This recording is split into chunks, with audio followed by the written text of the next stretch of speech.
I want to make this video for people who are in support groups for breast cancer or other kinds of cancer, because it's really critical that gets done correctly.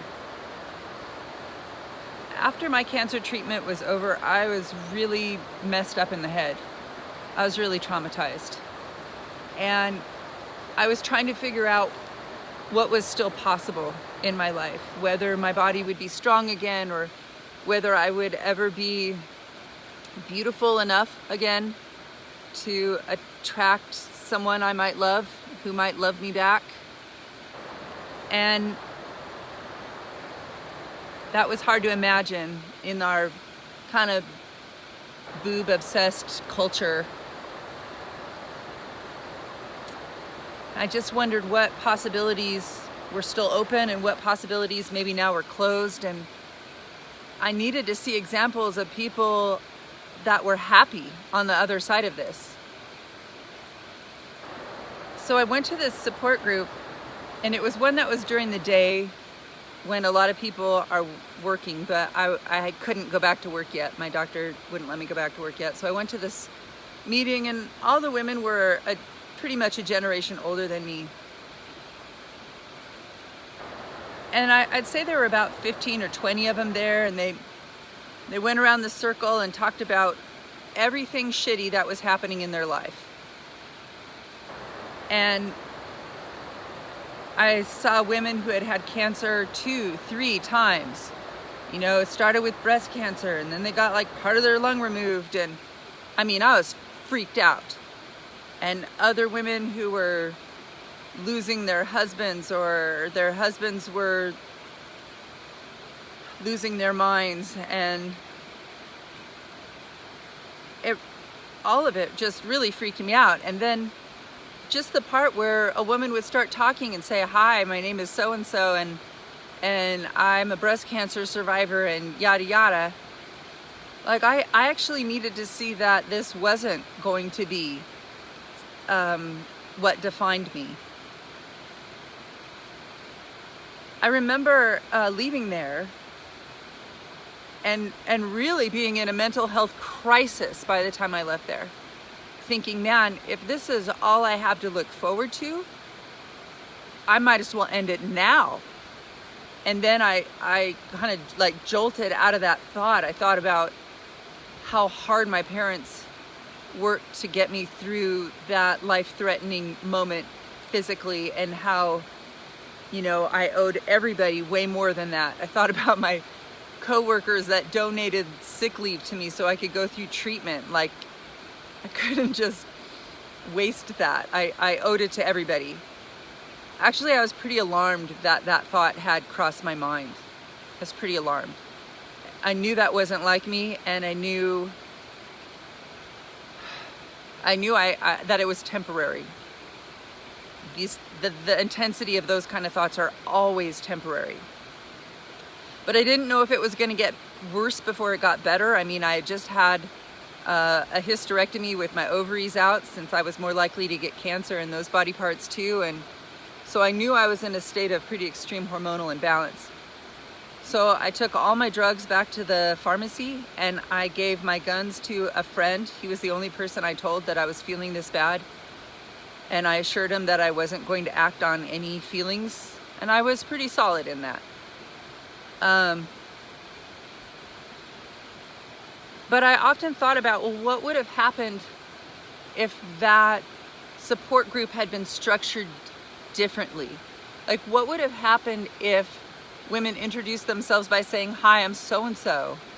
I love this and this and this, and I'm good at this, and, you know, I'm a teacher, I'm an artist, I'm a writer," whatever, you know, whatever really defines them. I'm the mother of 3 kids, whatever it is. What would have happened if they started with that and then transitioned into, "This week I really enjoyed this and this and this. This is what made me so glad I was still alive. I got to experience, you know, my niece's birthday. I got to experience a beautiful walk in nature. I got to, whatever it is that made you happy to be alive that week." What if you said that first. And then what if you went ahead and said, you know, this week I was also challenged by blah, blah, blah, blah, blah, blah, blah, blah, blah. And what if you offered up what worked for you? When I feel overwhelmed, I take a breath, call a friend, meditate, listen to birds, whatever it is, ride my horse. That would have been so much more helpful and so much more life-oriented. Because I felt like that support group just trained my eyes on not just death, but what a horrible transition leads most of us into it, you know? That was not what was needed. I did not need to be any more afraid of death than I was. Death was so real to me in a way that it had never been before. I mean, I thought I was at peace with my mortality, and it turns out, nope, not even close. Like, getting that close to it made me way more afraid of it.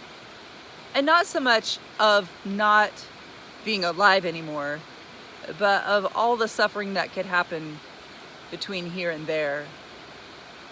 So that support group only amplified my fears. It was nothing I recommend.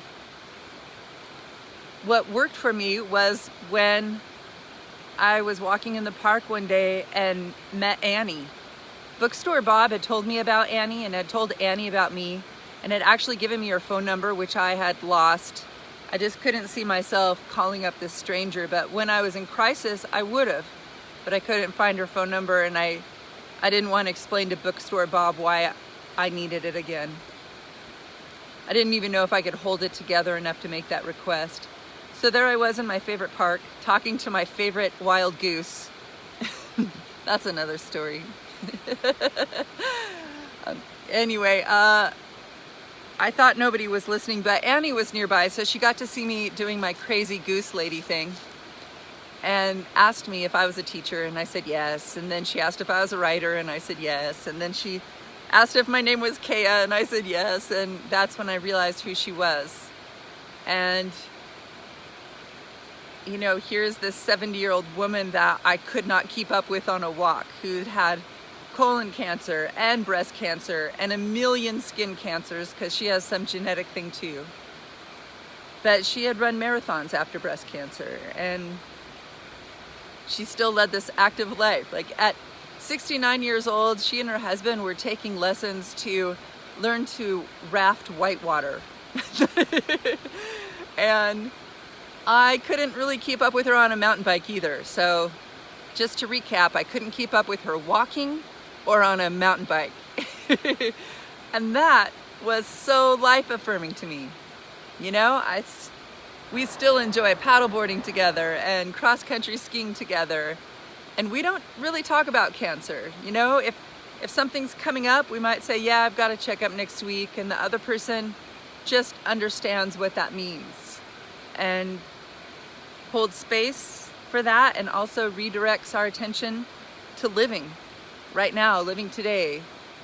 Today is what we've got. And I guess that's what I would offer anybody who's going through the hard times mentally. I found the only thing that works is my resolve to live life fully every day. And every day that looks differently. So if I start to spin out in some old pattern that is destructive, I just ask myself, what does living life fully today look like? What could it look like? And then, I don't know, it shifts.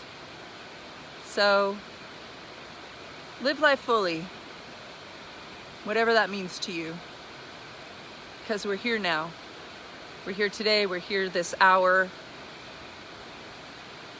We've got time to love the ones we love during COVID, it's harder to hug them, but psychically, yeah, enjoy the beauty of this planet while we're here. Go listen to music, go make music. Go spend time with dogs and horses and look at other life forms, appreciate them. Run because you can, even if it's just a few steps.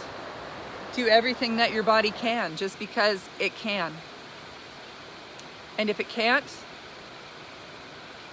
well, maybe it can listen, maybe it can feel, maybe it can still see, maybe it can smell and taste.